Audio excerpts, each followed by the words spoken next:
నా పేరు మోర వెంకటకోటిరెడ్డి అండి. మాది సంతమాలూరు గ్రామం, సంతమాలూరు మండలం, బాపట్ల జిల్లా. నేను 2006లో మిల్క్ డైరీ ఓపెన్ చేశానండి. అయితే అప్పుడు మాకు 10 గేదెలు ఉండేవి. ఆ 10 గేదెలు తర్వాత ఒక 4 ఇయర్స్ 5 ఇయర్స్ తర్వాత కొంచెం ఇంట్లో ప్రాబ్లమ్స్ వల్ల తీసేశాను గేదెలు. తర్వాత ఒక 10 ఇయర్స్ డైరీ ఫామ్లో పాలు నాకు morning 20 cans, evening 20 cans, 40 cans వచ్చాయి. రోజుకి వచ్చేసి 2000 లీటర్ల పాలు ఊర్లో జనం దగ్గర కొనుగోలు చేసి డైరీకి పంపించేవాడిని. అయితే ప్రజెంట్ వచ్చేసి ఒక 3 ఇయర్స్ 4 ఇయర్స్ బ్యాక్ కొంచెం జనం బరుగుడ్లు తగ్గించేశారు, కొంచెం పాలు తగ్గినాయి. అందుకని నేను నా సొంతగా మళ్ళీ డైరీ ఫామ్ ఓపెన్ చేద్దాము అనే ఒక ఆలోచనతోటి ఒక 6 ఆవులు ఫస్ట్ తీసుకోవడం జరిగింది. 6 ఆవుల్లో ఒక 8 మంత్స్ 9 మంత్స్ పాలు తీశాను. తర్వాత తరుపు మీద 9 మంత్స్ తర్వాత అమ్మేశాను 6 ఆవులు. తర్వాత మళ్ళీ సెకండ్ టైం 14 ఆవులు తెచ్చాను. 14 ఆవులు తెచ్చి బీహార్ పిల్లల్ని ఇద్దరిని పెట్టాను. ఆ బీహార్ పిల్లలు ఇద్దరు, బుల్స్ 2 ఉన్నాయి నా దగ్గర. 2 బుల్స్ దగ్గర ఒక కుర్రాడు, ఆ 14 ఆవుల దగ్గర బీహార్ కుర్రాళ్ళు ఇద్దరు నా దగ్గర పనిచేసేది. మార్నింగ్ ఈవినింగ్ మీద 2 పూట్ల మీద వచ్చేసి ఉదయం సాయంత్రం మీద 160-180 లీటర్లు పాలు తీస్తాం మేము. అంటే సగం ఆవులు కొంచెం సూడి, సగం ఆవులు ఇప్పుడు ప్రజెంట్ పాడి. చూపిస్తాను రండి మా ఫాము అవన్నీ. ఈ షెడ్ ఫస్ట్ బుల్స్ కోసం వేసానండి నేను ఒక 4 ఇయర్స్ బ్యాక్. అయితే బుల్స్ కోసం వేస్తే బుల్స్ తర్వాత అమ్మేశాను. తర్వాత ఆవులు పెంచాలనే ఒక ఆలోచనతోటి ఈ షెడ్లో కొన్ని ఆవులు, ఆ కింద షెడ్ ఫస్ట్ కింద షెడ్ వేసాను 6 ఆవులు. కానీ అది ఆ షెడ్లో 8 ఆవులు కట్టేస్తున్నాను. సరిపోతే మళ్ళీ ఈ షెడ్లో కూడా ఆవులే పెట్టాను. తర్వాత మళ్ళీ ఆ 2 బుల్స్ కోసం బయట షెడ్ వేసాను. మరి 50 అడుగులండి, ఇటు 24 అడుగులు ఎలడుపు. అయితే ఈ షెడ్ అప్పట్లో బుల్స్ కోసం ఒక ఫ్యామిలీ ఉండటం కోసం మొత్తం 7.5 లక్షలు అయిందండి ఈ షెడ్. కిందేమో ఆవులుగానే సపరేట్గా వేసాను, 1.5 lakh అయింది ఆ షెడ్. అయిగండి అవి పైన అంతకుముందు అక్కడ ఎద్దులు కట్టేసేవాళ్ళమే. అయితే ఎద్దులు కట్టేస్తానికి ఇప్పుడు కొత్తగా దీంట్లో ఆవులు ఎక్కువైనాయి అని ఆవుల పైన వాటికి వేసాము. బయట ఏమో ఈ షెడ్ వేసామండి ఎద్దుల కోసం అని. ఈ షెడ్ కొత్తగా వేసాం మొన్న ఎద్దులకని. ఆవులు పెంచినాక ఈ షెడ్ వేసాం ఎద్దులకని.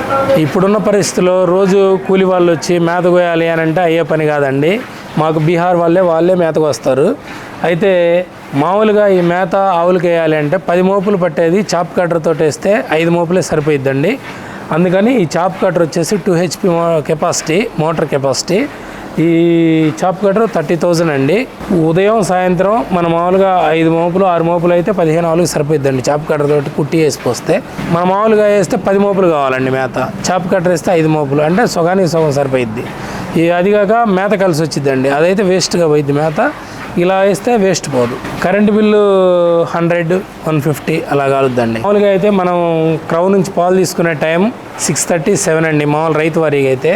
మాకు ఆవుల దగ్గర పనిచేసే పిల్లలు కాబట్టి వాళ్ళు టైం టు టైం 6 గంటలకల్లా స్టార్ట్ చేస్తారు పాలు తీయటం, 7 గంటలకల్లా క్లోజ్ చేస్తారు.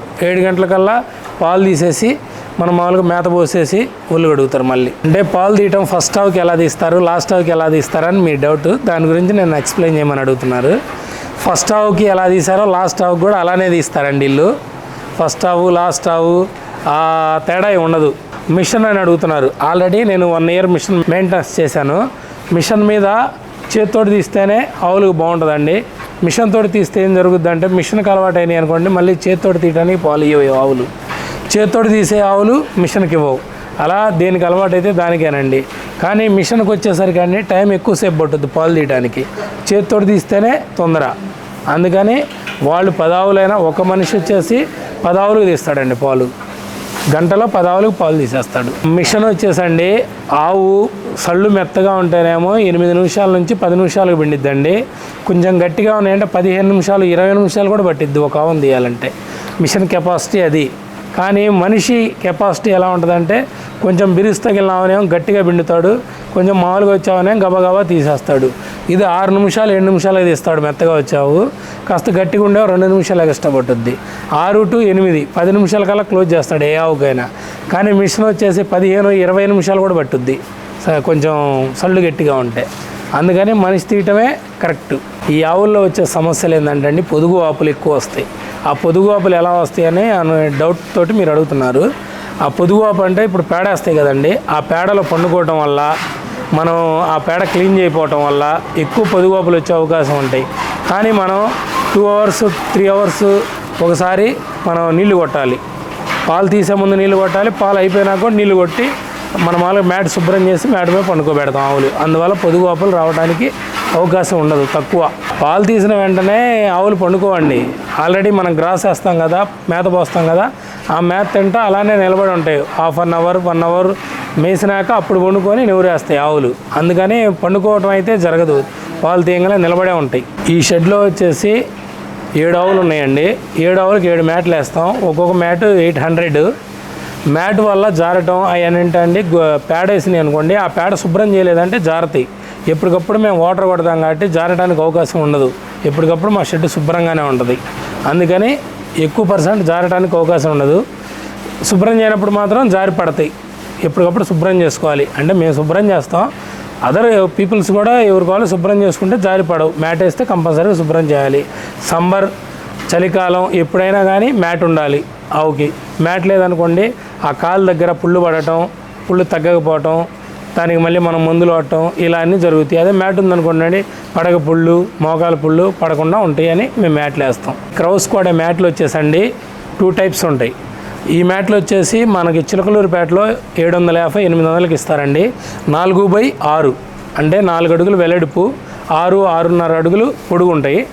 అలా కాకుండా హర్యానా మ్యాట్లని ఇప్పుడు విజయవాడ దగ్గర గన్నవరం డాక్టర్ గారు వెంకటేశ్వరరావు గారు అని తెప్పిస్తున్నాడు హర్యానా నుంచి.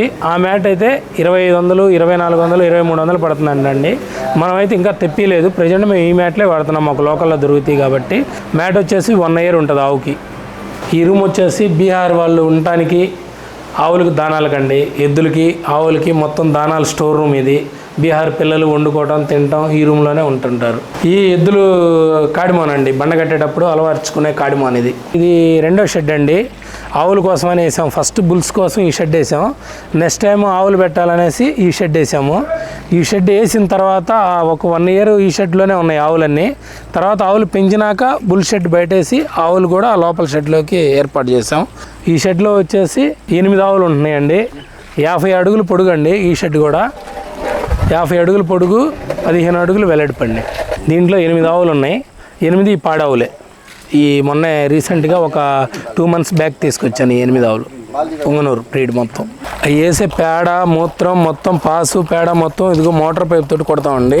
ఇటు నుంచి పైప్ లైన్ ఉందండి. ఆ పైప్ లైన్లో నుంచి అక్కడ స్టోరేజ్ అక్కడ పెట్టాము. ఆ స్టోరేజ్లోకి వెళ్ళి అక్కడ స్టాక్ చేస్తాం. 2 నెలలకు ఒకసారి ఆ స్టోరేజ్లో ఎత్తి జేసీబీ తోటి ఎత్తి చేలో పోస్తామండి. ఆ కాలువలో స్టోరేజ్ పెట్టాము, అక్కడ పోస్తాం. ఇదేమో మా చేనండి, గ్రాస్. ఇది మొత్తం 1.5 ఎకరం. దీన్ని పెరిగే జొన్న అని అంటారు. ఇది అది మొత్తం కలిపి మాదేనండి 1.5 ఎకరం. ఈ 1.5 ఎకరంలో మేత పెంచుతాను. పైన వాళ్ళు అక్కడ 1.5 ఎకరం లీజుకు తీసుకున్నాను. ఈ ఎకరం 45,000. 1.5 ఎకరంకి వచ్చేసి మనం మామూలుగా ఇయర్లీ 1 ఎకరానికి వచ్చేసి 45,000. ఈ జొన్న వచ్చేసి నెల 15 రోజులకి మనం చల్లినాక నెల 15 రోజులకి వచ్చిందండి. నెల 15 రోజులకి ఫస్ట్ కోత వచ్చింది. తర్వాత నెల ఒక కోత వచ్చిందండి. 1 ఎకరానికి వచ్చేసరికి 15 kgలేమో ఈ బొచ్చు జొన్నలండి, 15 kgలేమో తెన్న జొన్నలు. 2 మిక్స్ చేసి చల్లుతాం మేము ఫస్ట్ కోతకి. సెకండ్ కోతకి ఇంక ఈ బొచ్చు జొన్న వచ్చేసిందండి, తెల్ల జొన్న అయిపోయింది. ఈ ఆవుల షెడ్ స్టార్ట్ చేయాలి అని ఆలోచన ఉన్నవాళ్ళు ఫస్ట్ ఈ ఆవులకు అనుగుణంగా షెడ్ ఏర్పాటు చేసుకోవాలి. ఎన్ని ఆవులు కొనుక్కుంటున్నాం, మనకి ఎంత షెడ్ సరిపోయిద్ది అని ఫస్ట్ ఆలోచన చేసుకొని, ఆ షెడ్ ఎలా ఉండాలి అంటే మనకి వసతులు, మేత, నీళ్లు, మన మామూలుగా దిబ్బ అన్నీ ఒక చోట ఉండేటట్టు ఏర్పాటు చేసుకుంటే అండి పని ఈజీగా ఉంటుంది. 10 ఆవులు మేపుకోగలుగుతారు ఒక వైఫ్ అండ్ హస్బెండ్. అలా కాకుండా ఇంటి దగ్గర ఆవులు పెట్టుకొని 1 ఎకరం మనకి చేనుందని అక్కడ నుంచి మేత తెచ్చుకోవటం, అలా అనుకోండి ఒక 5 ఆవులు 6 ఆవులు మేపుకోగలుగుతారు. అందుకని ఎక్కువ % షెడ్డు, మేత, వాటర్ అన్నీ ఉన్న చోట ఏర్పాటు చేసుకుంటేనే పని ఈజీగా ఉంటుంది. లేదనుకోండి కొంచెం పని రిస్క్గా ఉంటుంది. మేము ఈ బ్రీడ్ సెలెక్ట్ చేసుకునే ఏరియా ఎక్కడంటే అండి చిత్తూరు, పలమనేరు, పుంగనూరు, హెచ్ క్రాసు, చింతామణి ఆ ఏరియాలో ఎక్కువ, కర్ణాటక స్టేట్లో ఎక్కువ ఎంపిక చేస్తాం ఈ హెచ్ఎఫ్ ఆవులు. ఆ ఏరియాలో 2 ఇళ్ళు 3 ఇళ్ళు ఒక చోట ఉండి ఈ ఫామ్ హౌస్ లాగా పెట్టుకొని 20 ఆవులు 10 ఆవులు అట్లా డైరీలా పెట్టుకొని వాళ్ళు ఎక్కువగా పోషిస్తూ ఉంటారు ఈ ఆవుల్ని. అందువల్లే వాళ్ళు సక్సెస్ఫుల్గా ఉన్నారు.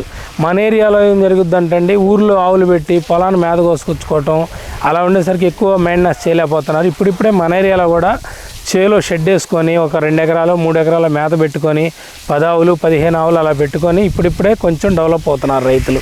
ఒక్కొక్క ఆవు వచ్చేసి 75 నుంచి 90, 85 లక్షలోపు 75,000 పైనండి. ఒక్కొక్క దాని రేటు ఒక్కొక్కలాగా 75,000, 80,000, 90,000, 95,000 అలా తెచ్చాము. ఒక ఆవుని బట్టి రేట్ అండి. అయితే ఈ కన్స్ట్రక్షన్ చేసిన అమౌంట్ ఈ మొత్తం రావాలి అని అంటే మేము ఎప్పుడూ లెక్కేసుకోవాలి అంతా ఇంత అని. మాకు ఎందుకంటే డైరీ ఉంది ఇంటి దగ్గర, పాల డైరీ. మా పాలు ఉదయం 100, సాయంత్రం 100 మన పాలు ఉండాలి అనే కాన్సెప్ట్ తోటి ఈ స్టార్ట్ చేశాను. ఉదయం సాయంత్రం మీద మాయే ఒక 160, 170 లీటర్లు మా పాలు వస్తాయండి. అంటే మీరు ఏమన్నారంటే ఒక 10 ఆవులతోటి వస్తే ఎలా ఉంటుంది, 10 లక్షలు పెడితే ఎలా ఉంటుంది అంటారు. 10 ఆవులు అంటే 10 లక్షలు అవుతాయండి ఖర్చులు అయితేనే. ఆ 10 లక్షలు ఇంట్రెస్ట్ మొత్తం 1 ఇయర్ జాగ్రత్తగా, అంటే వాళ్ళు తెచ్చుకునేటప్పుడు ఆవులు మిస్ అవ్వకుండా చనిపోకుండా జాగ్రత్తగా వాళ్ళ పాడి పరిశ్రమ వాళ్ళ టైం బౌండ్ జాగ్రత్తగా చేసుకుంటే 1 ఇయర్లో వాటికి పెట్టిన పెట్టుబడి వచ్చిందండి. నెక్స్ట్ ఇయర్కి ఆవులు మిగులుతాయి. ఆవులు నెక్స్ట్ ఇయర్ మళ్ళీ ఇన్ని అనుకోండి, ఆవుల మీద వచ్చే డబ్బులు వీళ్ళకి మిగులుదాల. ఫస్ట్ ఇయర్ అయితే వాటి పెట్టుబడి వచ్చిందండి 1 లక్ష 6 లక్ష ఏదన్నా ఆగి తాగొచ్చు, లేదా మిగిలితే మిగలవచ్చు వాళ్ళ టైం అంతా. ప్యూర్ మిల్క్ రావాలండి, బాగా టేస్ట్గా స్మెల్ రాకుండా మంచిగా పాలు ఉండాలి అని అంటే దానాలు మంచిగా వేసుకోవాలి. మేము వాడేది మన మామూలు కొబ్బరి చెక్క, వల్లభా దానా, మన మామూలుగా ఇది బీర్ పిండి అవి వాడతామండి. గ్రాస్ మాత్రం పెరిగే జొన్న ఒక్కటే మేము వాడేది. ఇది ఎందుకంటే మంత్లీ 1 టైం కోత వచ్చింది. అందుకని ఈ గడ్డికి మేము ఏ మందు కొట్టే పని లేదు, ఏ మందు వేసే పని లేదండి. మన మామూలుగా 2 ఇయర్స్కి ఒకసారి మా ఆవుల పేడ వేసేస్తాం చేనికి. దున్ని మన మామూలు వేసి తర్వాత చదును చేసి విత్తనాలు చల్లేస్తాం. విత్తనాలు చల్లినాక 15 రోజులకు కోత వచ్చింది. తర్వాత మంత్లీ 1 టైం కోత వచ్చింది. కొంచెం బలం మందేస్తాం. ఇవి ఇప్పుడు గోబర్ ఉంది కదండి పేడ, ఆ పేడ మొత్తం ఒకసారి స్టోర్ చేస్తాం. ఆ స్టోర్ చేసింది ఒక చోట మొత్తం ఒక 2 ఇయర్స్కి ఒకసారి తీసి 1 సంవత్సరం ఆ చేనికి 1 సంవత్సరం ఈ చేనికి అలా కంపోస్ట్ చేస్తాం పొలానికి. ఓన్గా చేసుకుంటే పర్పస్ ఎలా ఉంటుంది అని అడుగుతున్నారు. రిటైల్గా మనం అమ్ముకుంటే అని. ఆవు పాలు రిటైల్గా అమ్మడానికి ఎవరు తాగరండి. అంటే ఇప్పుడు డైరీ వాళ్ళు ఏం చేస్తారంటే మిక్స్ చేస్తారు. ఒక 100 లీటర్ల బర్రె పాలు, ఒక 100 లీటర్లు మిక్స్ చేసి ప్యాకెట్ పాలు కింద వేసేస్తారు. అందువల్ల డైరీలో సేల్ అవుతాయి. మనం ఇడిగా అమ్మాలి అంటే బర్రె పాలు అయితే ఇవాళ 70 రూపాయలు, 80 రూపాయలు, 90 రూపాయలు, 100 రూపాయలు కూడా కొంటున్నారండి. బర్రె పాలు అయితే మన ఏరియాలో సేల్ అవుతాయి. ఈ ఆవు పాలు వచ్చేసరికి మన నెల్లూరు దగ్గర నుంచి చిత్తూరు, పలమనేరు, పుంగనూరు, చింతామణి, బెంగళూరు ఆ ఏరియాలో రిటైల్గా సేల్ చేసుకోవచ్చు. మన ఏరియాలో వచ్చేసి 50 లీటర్లైనా 100 లీటర్లైనా డైరీకి పంపించుకోవటం. అయితే ఈ వర్కర్స్ని పెట్టి చేయించుకుంటే పెద్దగా మిగులుదల ఏమి ఉండదండి. ఏదో మన మెయింటెనెన్స్కి మనకి 10 ఆవులు ఉన్నాయి, వర్క్ చేస్తున్నాం, 4 పని కల్పిస్తున్నాం అనే ఒక హాబిట్ తోటి చేయడమే. అదే సొంతగా ఒక వైఫ్ అండ్ హస్బెండ్ అంటే 10 ఆవులు పెట్టుకుంటే వాళ్ళకి నెలకు వచ్చేసరికి 1 లక్ష రూపాయలు మిగులుతాయండి. జాగ్రత్తగా చేసుకుంటే సొంత పొలం, సొంత షెడ్, సొంత మెయింటెనెన్స్ అయితే నెలకు వచ్చేసి 1 లక్ష రూపాయలు మిగులుతాయి.